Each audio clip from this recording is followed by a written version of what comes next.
بسم الله الرحمن الرحيم عم يتساءلون عن النبأ العظيم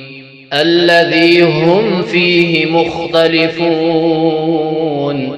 كلا سيعلمون ثم كلا سيعلمون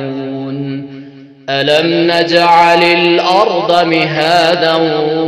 والجبال أوتادا وخلقناكم أزواجا وجعلنا نومكم سباتا وجعلنا الليل لباسا وجعلنا النهار معاشا وبنينا فوقكم سبعا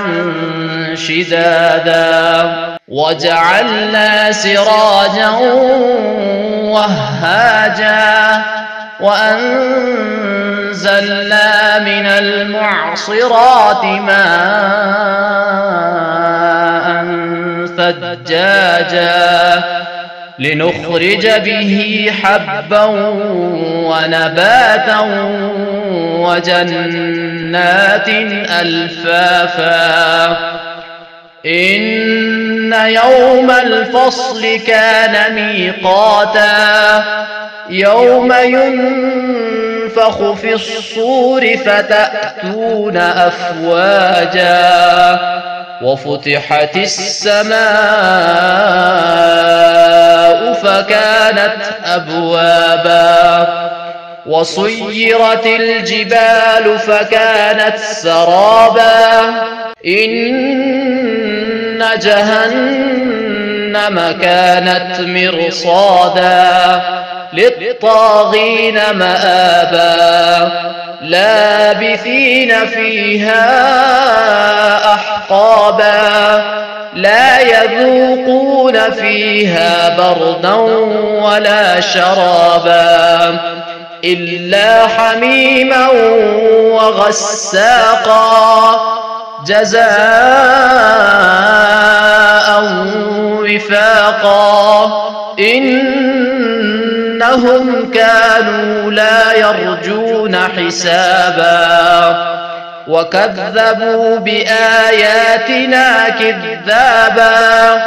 وكل شيء أحصيناه كتابا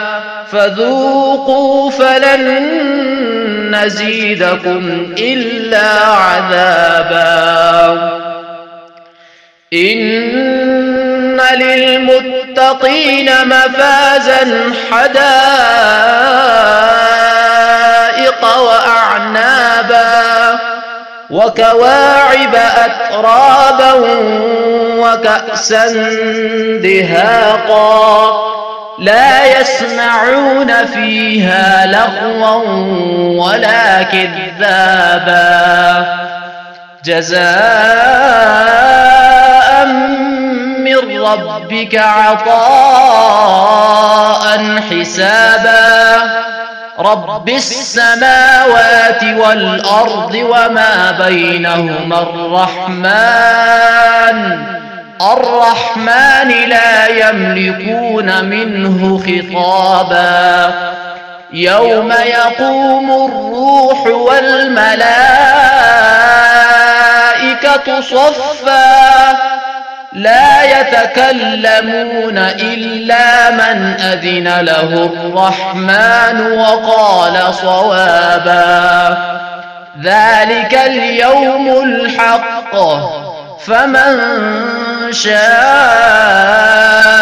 اتخذ إلى ربه مآبا إنا أنذرناكم عذابا قريبا يوم ينظر المرء